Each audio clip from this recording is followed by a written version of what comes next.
আসসালামু আলাইকুম প্রিয় শিক্ষার্থী বন্ধুরা, আশা করি তোমরা নিশ্চয়ই ভালো আছো। আমরা আমাদের আজকের একটি লেসন নিয়ে হাজির হলাম। আমাদের আজকের লেসন হবে তোমাদের ন্যারেশনের উপর। তোমাদের ইংলিশ সেকেন্ড প্রকারের গুরুত্বপূর্ণ একটি টপিক হচ্ছে ন্যারেশন। অনেকে তোমরা পারো না, আমরা একটু সহজেই আজকে জিনিসটা দেখব, কিভাবে কত সহজেই জিনিসটা তুমি আয়ত্ত করতে পারো। তো আমরা আমাদের ইংলিশ এক্সাম ফর এসএসসি বই থেকে আজকের টপিকটা দেখব। তো প্রথমেই আমরা একটু জানবো ন্যারেশন বিষয়টা আসলে কি এবং কিভাবে কাজ করে। প্রথমে আসি আমরা বক্তার কথা বলার ধরনকে দিয়ে ভাগ করা যায়। এটা হচ্ছে ডিরেক্ট আর একটা ইনডিরেক্ট, মানে সরাসরি কথা। ডিরেক্ট মানে সরাসরি কথা বলা, আর ইনডিরেক্ট মানে বর্ণনামূলক, অর্থাৎ এটাকে কপি করে বলা, ইনডিরেক্টলি বলা। ডিরেক্ট স্পিচের গঠন হচ্ছে মূলত subject plus reporting verb plus object plus reported speech, অর্থাৎ পরবর্তী যে স্পিচটা থাকবে সেটাই।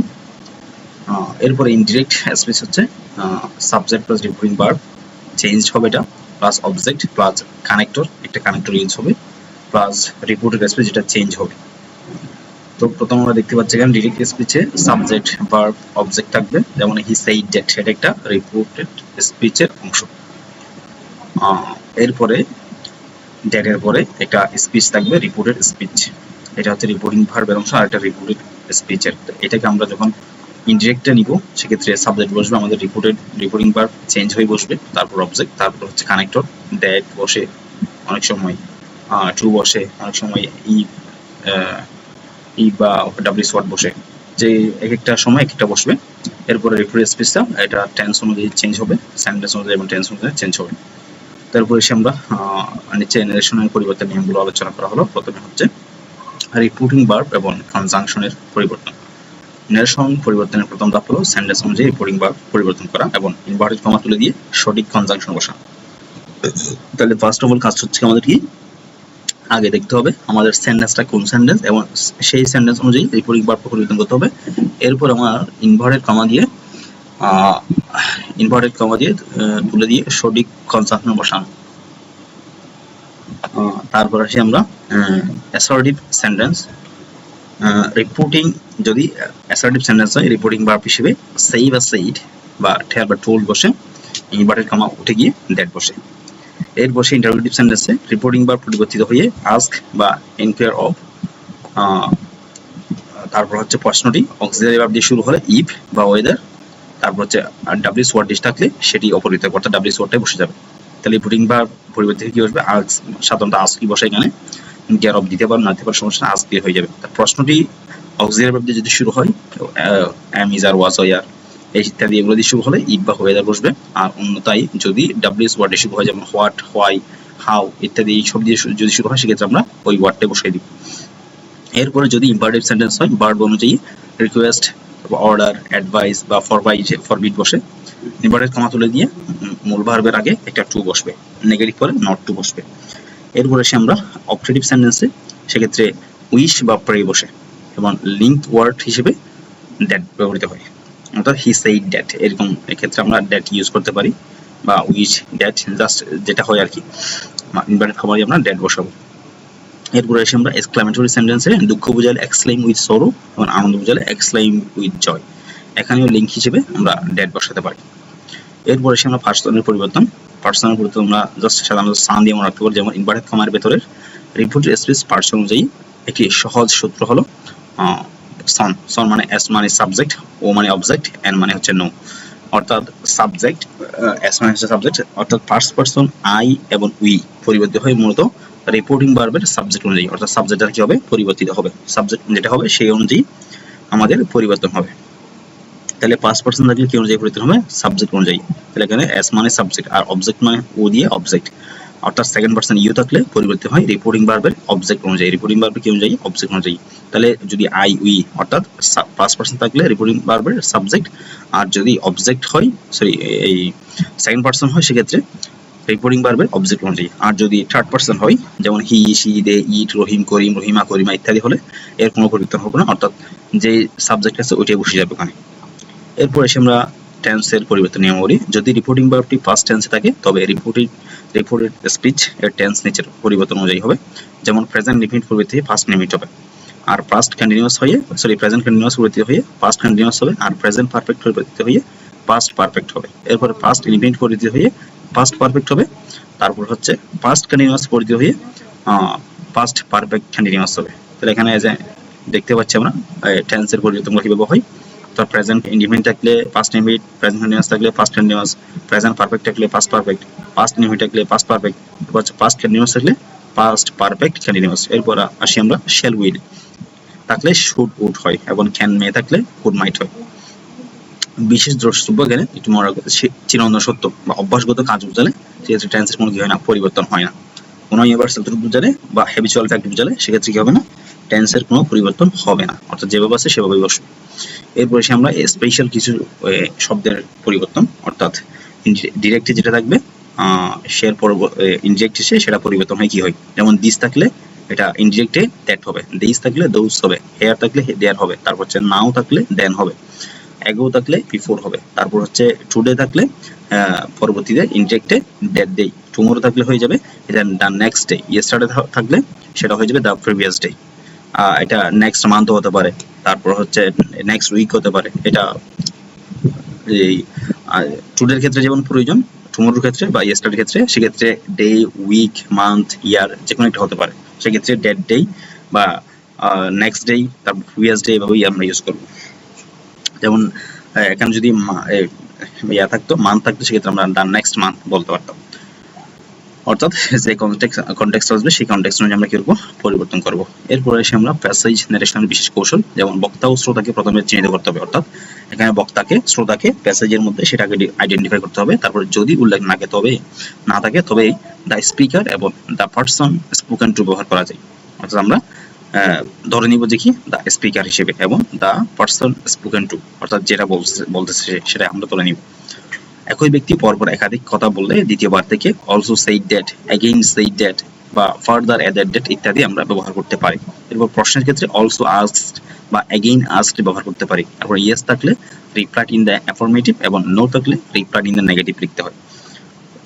তারপর হচ্ছে কাউকে সম্বোধন করলে যেমন sir, friend, brother, addressing as sir বা ফ্রেন্ড দিয়ে শুরু করতে হয়।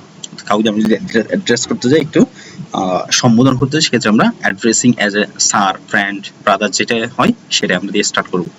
তারপর এখানে সাম এক্সট্রা রুলস, স্যার বা সম্বোধন থাকলে পরিবর্তন নিয়ে হচ্ছে বাক্যে যদি স্যার শব্দ থাকে তবে ইনডিরেক্ট করার সময় স্যারের পরিবর্তে আমরা রেসপেক্টফুলি বা উইথ রেসপেক্ট ইউজ করব। এটি রিপোর্টিং ভার্বের আগে বা পরে বসানো যায়।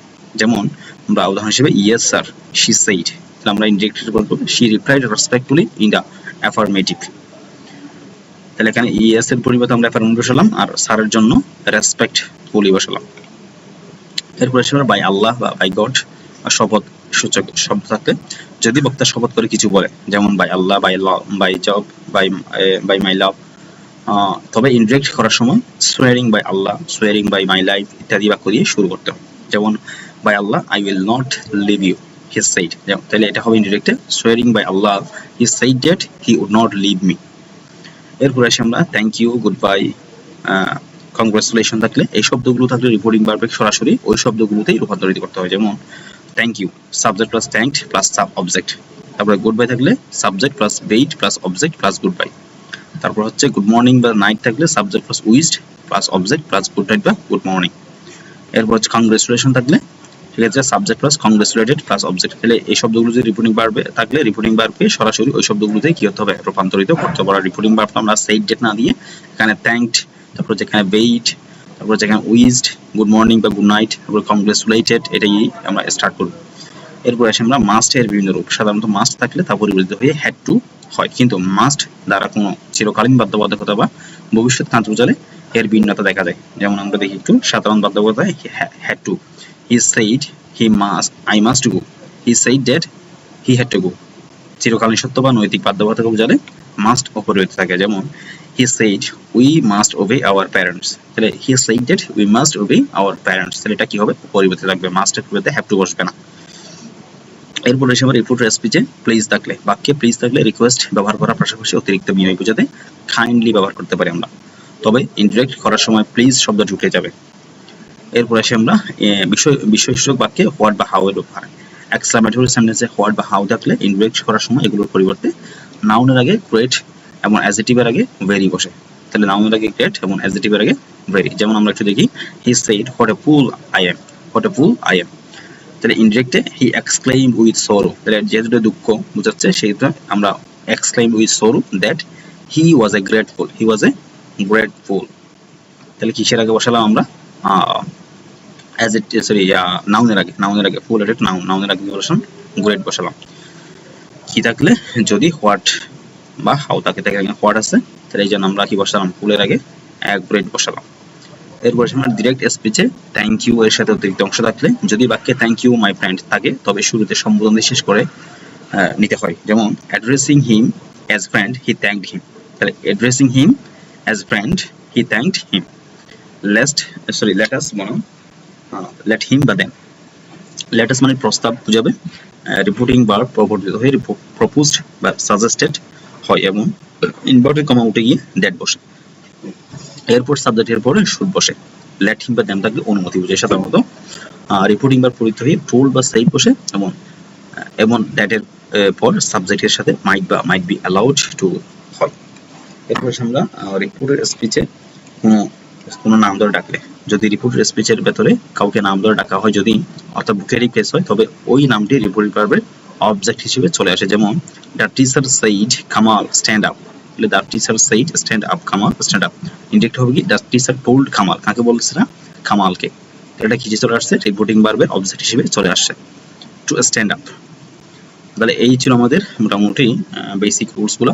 এগুলো পারলে জানলেই বা একটু খেয়াল করলে ইনশাআল্লাহ আশা করি তুমি যে কোনো ধরনের ন্যারেশন তুমি আনসার করতে পারবে একদম প্রপারলি।